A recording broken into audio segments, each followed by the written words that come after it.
घटाघटाचे रूप आगळे प्रत्येकाचे दैव वेगळे. ऐका, कुमारानं एकाच जागावरची माती आणली, एकाच गद्यावर आणली, एकाच टाइमाला भिजवली, एकाच चाकावर मडके बनवले, एकाच आव्यात भाजले, एकाच बैलगाडीत भरले, एकाच बाजारात विकायला नेले, एकाच टाइमाला इकले.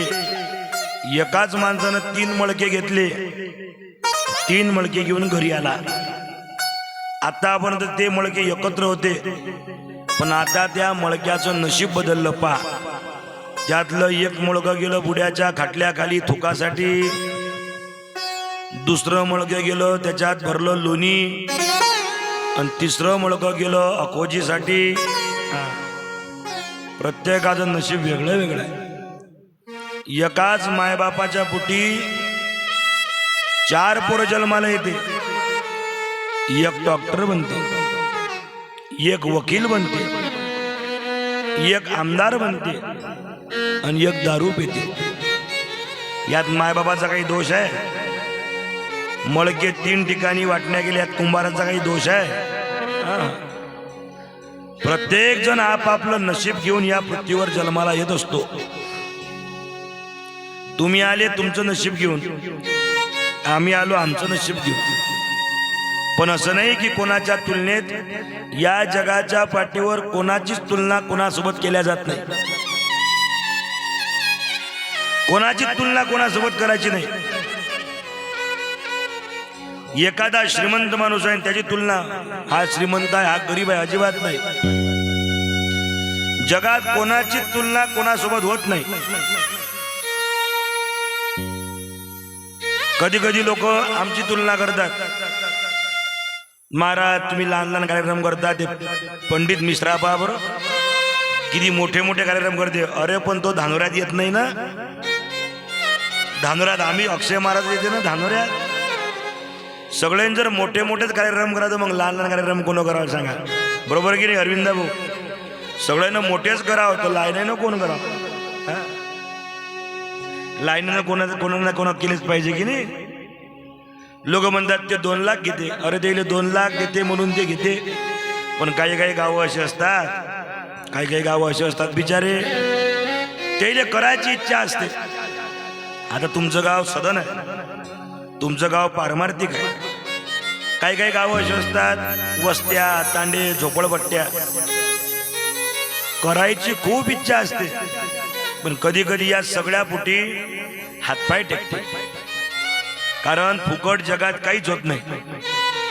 माणूस मेला तर त्याची सुतई आणाले पैसे पाहिजे, फुकट काही होत नाही.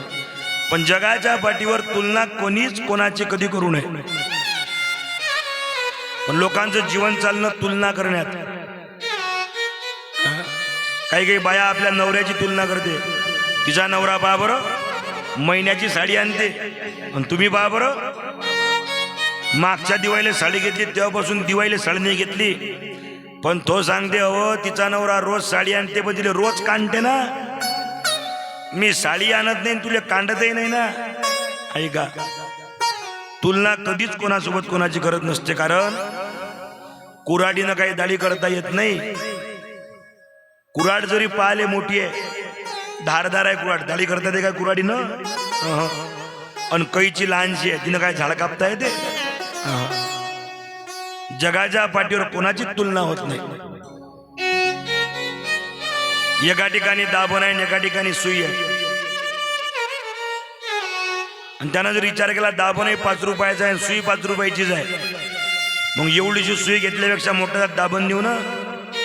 अरे पण दाबणानं पोते शिवता येते, शर्ट थोडी शिवता येते, तिथं सुईच पाहिजे.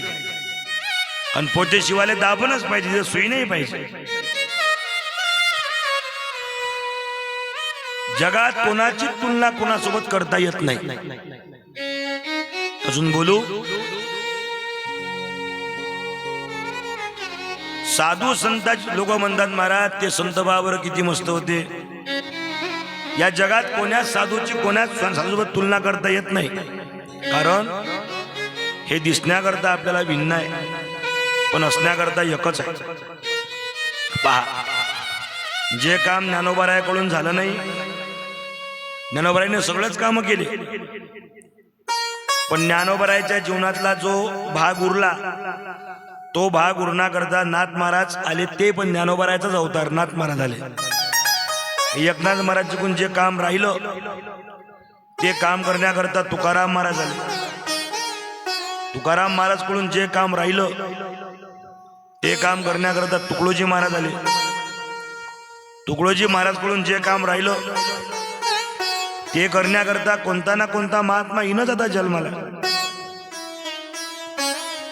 या पृथ्वीवरून संत कायमचे संपत नाही. कोण्या साधूची तुलना आपण कोणासोबत करू शकत नाही. लोक म्हणतात नाही आमचेच महाराज मोठे, आमचेच संत मोठे. अरे त्या साधू संतांना एकामेकात भेदभाव नाही केला, मग आपण संतात भेदभाव करणारे आपण कोण राहिलो? कधी साधू संतांमध्ये भेदभाव करू नये. कारण तुम्हाला सांगतो, परोपकाराय वहंती नद्या, परोपकाराय फलंती वृक्षा. जगावर काही काही गोष्टी फक्त उपकार करण्याकरता झाले. मला तुम्ही सांगा, परोपकार. आपण झाडं पाहतो, झाडं समजा आंब्याचं झाड आहे, का तुम्ही असं पाहिलं का नाही बा आंब्याच्या झाडानं आंबे खाल्ले बा? आंब्यानं आंबे खाल्ले कधी? कारण झाडाचं जीवन परोपकार करण्यासाठी. स्वतः उन्हात तपते झाड, स्वतः उन्हात तपते, पण त्याच्या खाली बसलेल्या माणसाले सावली देते. झाडाचे जीवन परोपकारासाठी आहे. नदीचं पाणी कधी नदी पेली काय? कधीच नाही. पण तिनं आपल्या किनाऱ्यावरचे शहर, गावं, जंगल, वस्त्या, तांडे सगळ्यांना पाणी पाजलं, सगळ्या झाडाले पाणी पाजलं. नदीचं जीवन परोपकारी जीवन आहे. साधूचं जीवन परोपकारी जीवन आहे. हे सगळे महात्मे, तुकडोजी महाराज, गाडगे महाराज, हे स्वतः करता नाही जगले, हे जगाकरता जगले. ज्यावेळेस गाडगे बाबाचं पोरग मेलं, कीर्तन चालू होतं, लोक आले, बाबा तुमचं पोरग मेलं, तुमचा मुलगा मेला. गाडगे महाराज म्हणता, अरे असे मेले कोट्यानं कोटी, काय रडू म्हणे एकट्यासाठी. असं म्हणाले हृदय पाहिजे बरं, असं म्हणायला हृदय पाहिजे. एका गावात एका बाईचं पोरग मेलं.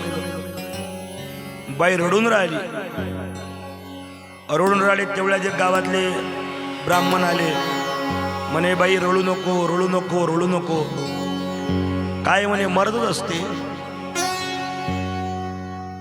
जगात मनुष्य मरण्याकरताच जन्माला आलेला आहे.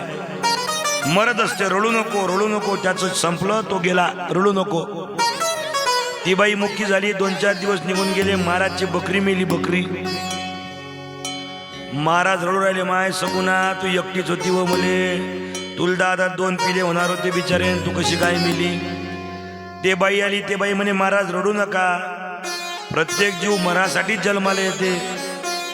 तुम्ही मला माझं पोरग मेलं, तुम्ही मला समजून सांगू राहिले, आणि तुमची बकरी मेली, तुम्ही रडून राहिले. म्हणे बाई पोरग तो आहे होतं, पण बकरी माही वय.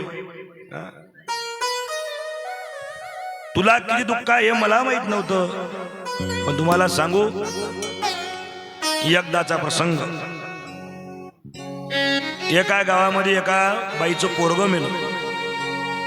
आकांत करायला लागली, रडायला लागली. महाराज शेवटचा माझा सारा होता हो, आता मी कोणाकडे पाहून जगू, कोणाच्या साऱ्यानं जगू? तेवढ्यात महात्मा बुद्ध त्या गावातून चालले होते. महात्मा बुद्ध त्या गावातून चालले. त्या रडणाऱ्या बाईचा शोक पाहिला, आकांत पाहिला. पण साधू संत महात्मा कधी नियतीच्या चक्रात आळवे आले नाही. महात्मा बुद्ध त्या बाईपाशी गेले, म्हणतात हे माता का रडतेस तू, काय शोक करते? म्हणे बाबा माझा मुलगा गेला. तुम्ही तर संतात, तुम्ही तर महात्मात, माझ्या पोराला तुम्ही जिवंत करा, याला जिवंत करा. असं म्हटल्यावर महात्मा भगवान गौतम बुद्ध म्हणतात, बाई एक काम कर, मी याला जिवंत करतो म्हणे. तिला पहिल्यांदा खूप सांगितलं, बाई या जगात एकदा गेलं की पुन्हा कोणी जिवंत होत नाही, पण ती ऐकायला तयार नाही. शेवटी भगवान बुद्ध म्हणतात एक काम कर, तुझ्या मुलाला जिवंत करतो म्हणे मी, पण तू एक काम कर म्हणे. कोणतं? तू कोणाच्या ना कोणाच्या घरून 1 ग्लास दूध आण, पण म्हणे ऐक, ज्याच्या घरचं कोणीच मेलं नाही त्याच्या घरून 1 ग्लास दूध आण. ते दूध जर याला पाजलं तर आज जिवंत होते. लगेच ते बाई गेली पहिल्या घरी, म्हणे माझं पोरगं जिवंत करायचं, 1 ग्लास दूध द्या. त्या बाईनं दूध आणलं. म्हणे असं नाही, तुमच्या घरचं कोणी मेलं काय आतापर्यंत? म्हणे बापा किती लोक मेले, मग नाही पाहिजे म्हणे. दुसऱ्या घरी गेली, म्हणे 1 ग्लास दूध द्या, पोराला जिवंत करायचं आहे, पण म्हणे तुमच्या घरचं कोण मेलं? म्हणे मागच्याच महिने माझा सासरा मेला, मग नाही पाहिजे. तिसऱ्या घरी गेली, 1 ग्लास दूध द्या, कोण मेलं? म्हणे आत्ता मेली सासू, 8 दिवस झाले. पाचव्या घरी गेली, म्हणे दूध द्या, कोण मेलं? आत्ताच पोरगी मेली. शेवटी सगळ्या गावात फिरली, पण कोणाच्या ना कोणाच्या घरचं प्रत्येक जण मेलं होतं. तिला आपली चुकी समजली, परत आली. म्हणे महात्मा, या जगाच्या पाठीवरती मरण अटळ आहे, मरण प्रत्येकाला येतं. सगळ्या गावातलं कोण ना कोणी मेलं, मी शोक करते माझ्या मुलाकरता. साधू संत तुमच्या आळवे येत नाही, साधू संत नियतीला घाला घालत नाही, पण साधू संत तुम्हाला नेहमी समजावण्याचा प्रयत्न करतात.